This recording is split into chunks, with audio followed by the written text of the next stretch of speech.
Welcome TYBSc Physics student. I am VP Devre, Department of Physics, New Arts Commerce Science College, Shevgaon, District Ahmednagar.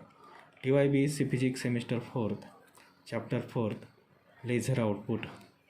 Topic is a laser mode and line shape broadening. Laser modes and the line shape broadening. So here, this laser emits a light with the same range of the frequencies, and the output laser consists of discrete frequency components, that is very narrow spectral lines. And the discrete components, the discrete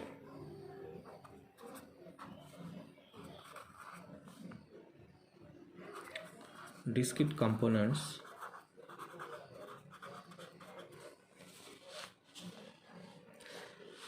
are called as the laser modes.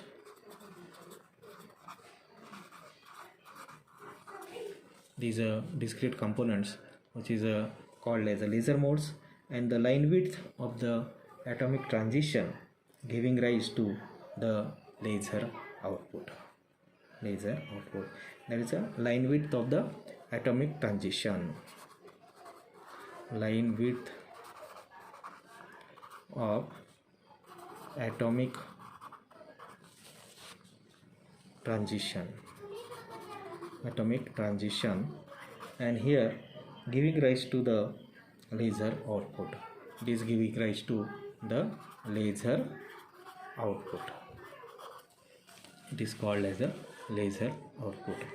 And here the output of the laser light beam actually consists of a number of closely spaced spectral lines of the different frequencies in a broad frequency range. And these are laser modes.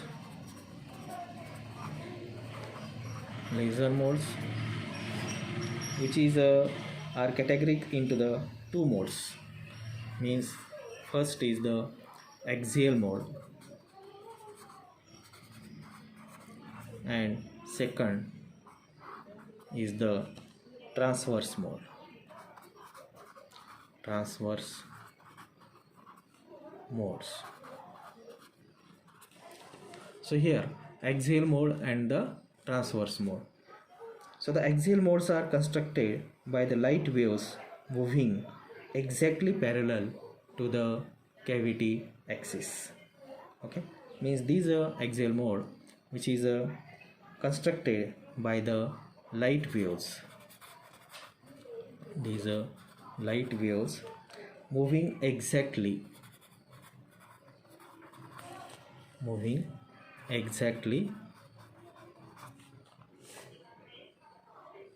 parallel to the cavity axis.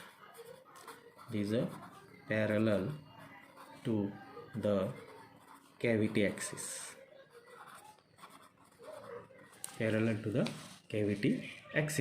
And here axial modes are light waves moving exactly parallel to the cavity axis.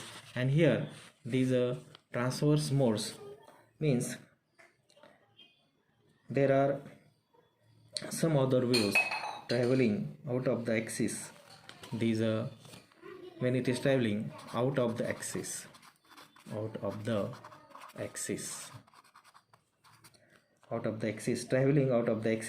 that are not able to repeat their own path, not able to repeat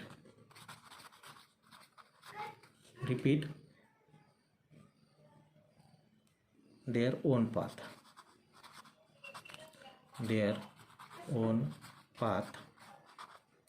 and he is called as the transverse mode. These are called as a transverse modes. And here these means the axial modes, light waves moving exactly parallel to the cavity axis, and transverse mode, that is out of these axis, that are not able to repeat their own path, and it is called as a transverse modes. And now here the line broadening. So what is a line broadening here?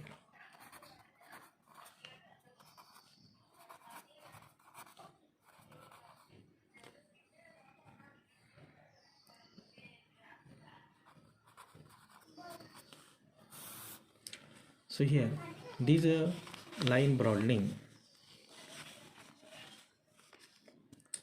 means the broadening in laser physics is a physical phenomenon that affects the spectroscopic lines of the laser emission profile.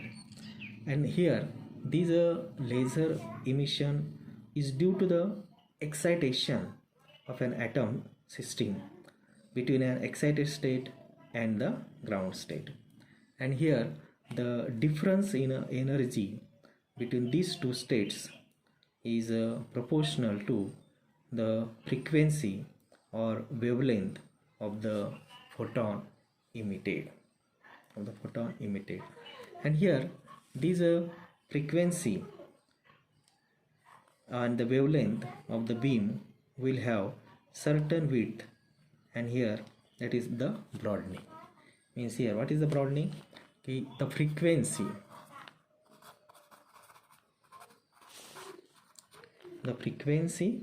or the wavelength. The frequency or the wavelength of the beam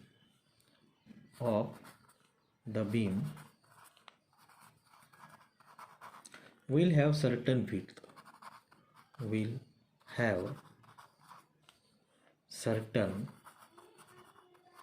width. And here this certain width is called as the broadening.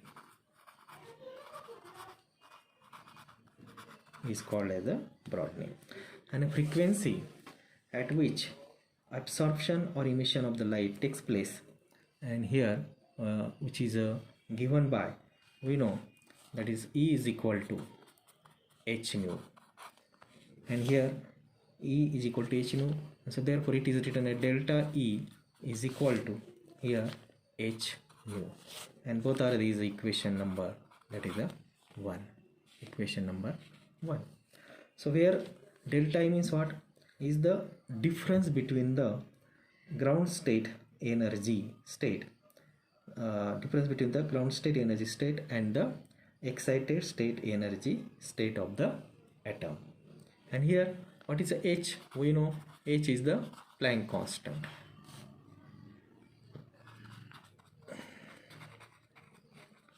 And here nu is the frequency of the photon.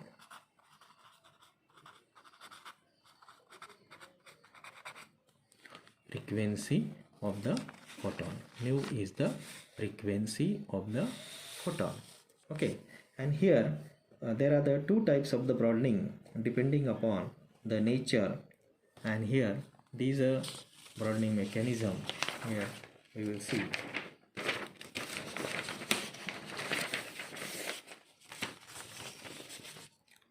So first is the homogeneous broadening.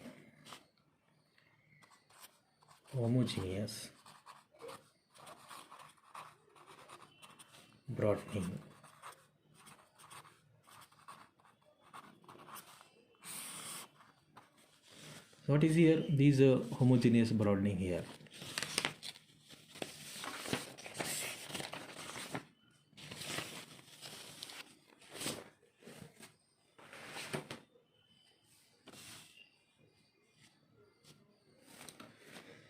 So a line broadening, which is the line broadening mechanism, is referred to as homogeneous when it is broadens the line of the each individual atoms. Means here it is the line broadening mechanism is referred as the homogeneous. I mean it is homogeneous because when it is broaden the line, broaden the line of each individual atom,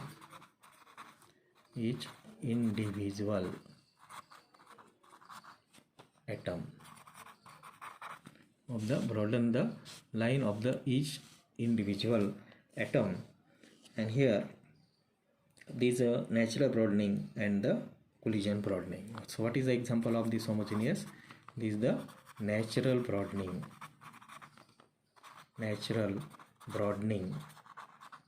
and second example is the collision broadening.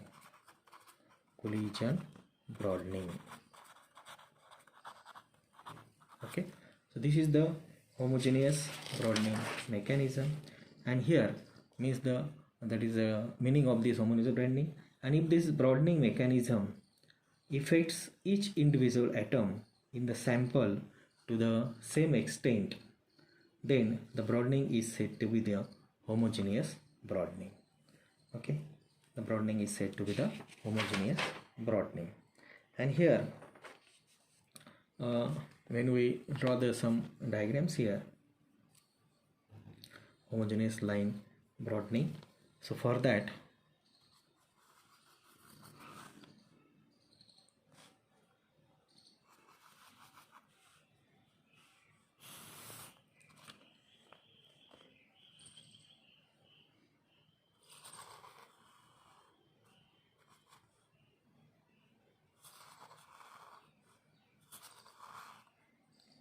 these are the individual atom bandwidth. These are the individual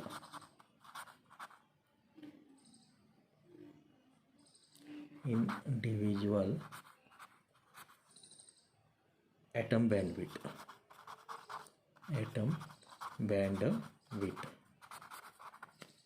Okay, and here as the individual atom bandwidth, and here there is, so this is the delta nu,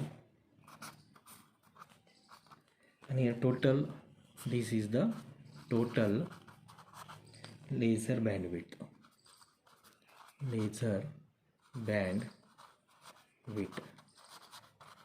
Okay, and this figure is shows as the homogeneous line broadening. Homogeneous line broadening.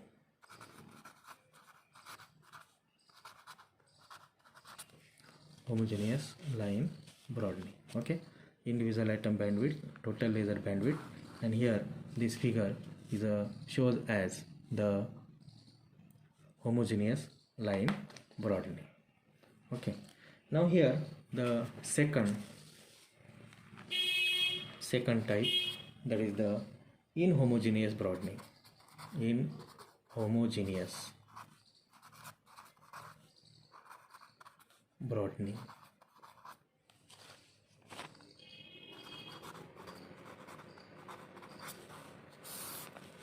Inhomogeneous broadening. So in this case, in different atoms in the sample have a slightly different frequency. Okay, and for the same transition, the overall response of the sample broadens out, and this broadening is said to be the inhomogeneous broadening. Means in a different atoms, in different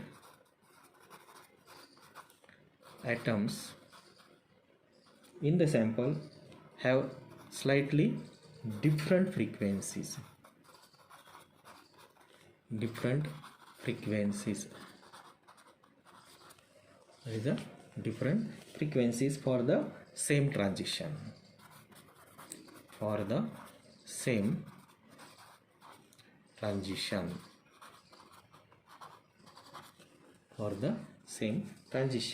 And here the overall response broadens out, and the broadening is said to be the inhomogeneous broadening mechanism. And here when we see this in this figure here,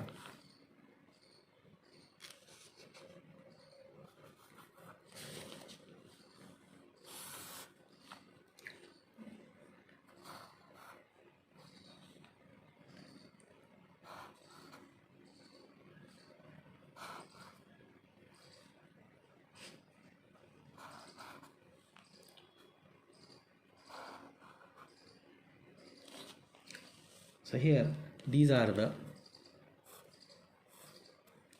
individual single atom bandwidth. Individual single atom bandwidth. Individual single atom bandwidth. Okay, and here when we see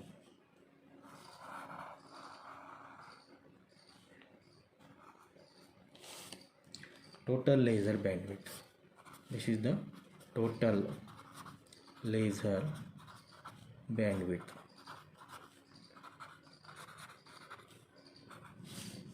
And here this is the delta nu, change in a frequency. Okay, so here these are figure 2 shows the inhomogeneous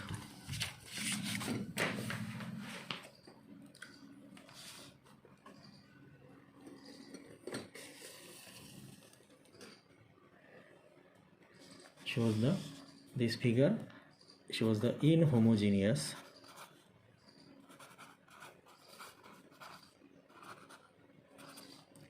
broadening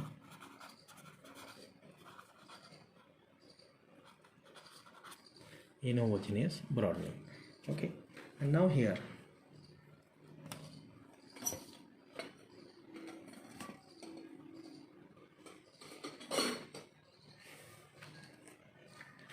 these example of these inhomogeneous broadening mechanism is the Doppler broadening. Example is the Doppler broadening.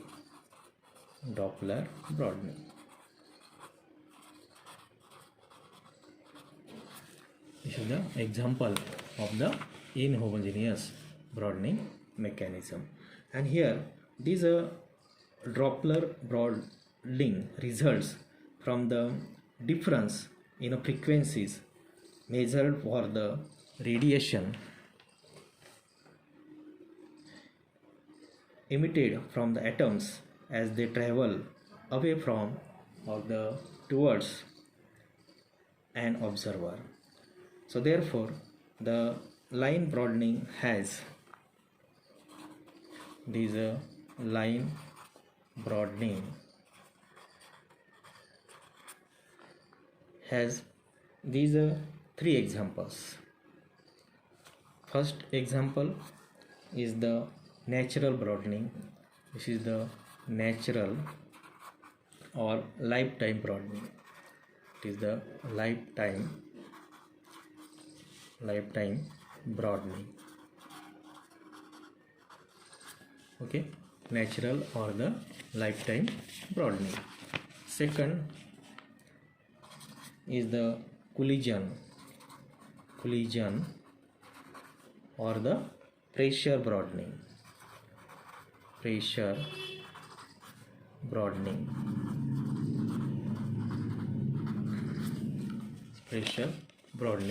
And third is the Doppler broadening.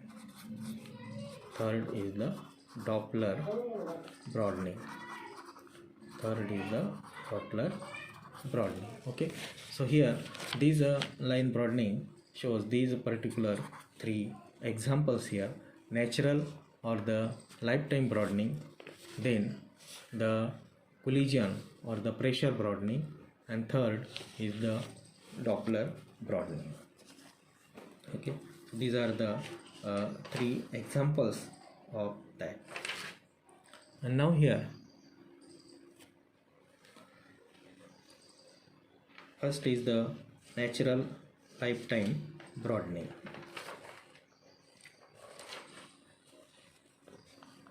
Natural or the lifetime broadening.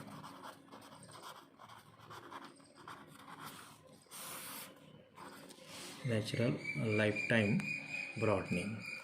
So in this case, in this lifetime broadening, natural broadening is an example of the homogeneous broadening, and the wavelength of an emitted photon depends on the energies of the upper and the lower levels. So therefore here E2 minus E1, and that is equal to h nu, and here this is the equation number, that is a 1, and we know nu is equal to c upon the lambda, and so therefore here E2 minus E1 is equal to hc upon the lambda, and this is the equation number second.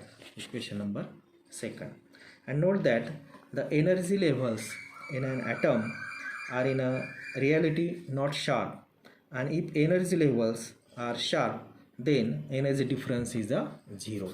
So therefore E2 minus E1, that is equal to 0, or it is written as EU minus EL, and that is equal to the 0. U minus EL is equal to the 0. Okay, and so therefore according to the uncertainty principle here, this we know delta E into delta T is less than or is equal to h cross, and so this is the equation number 3, and so here h cross is equal to h upon the 2 pi. So therefore this delta E into the delta T is equal to h upon 2 pi, and here these are less than or equal to h upon the 2 pi, and so here this is the equation number 4. So again here it indicates that delta E is directly proportional to the 1 upon delta T.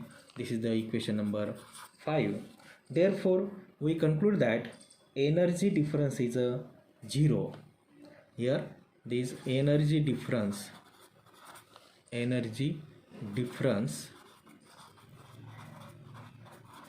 a 0 if delta T is equal to infinity. The energy difference is a 0 if delta T is equal to infinity, and hence energy level has a spread in terms of frequency, because reciprocal of T is nothing but the frequency, and so therefore here delta E is directly proportional to the delta nu, and here this is the equation number 6, and where this delta nu is equal to nu1 nu2 dash dash dash nu n, and the lifetime of the atom in the energy state is delta T is equal to h cross upon delta E, and that is equal to 10 raised to minus 8 second. And here then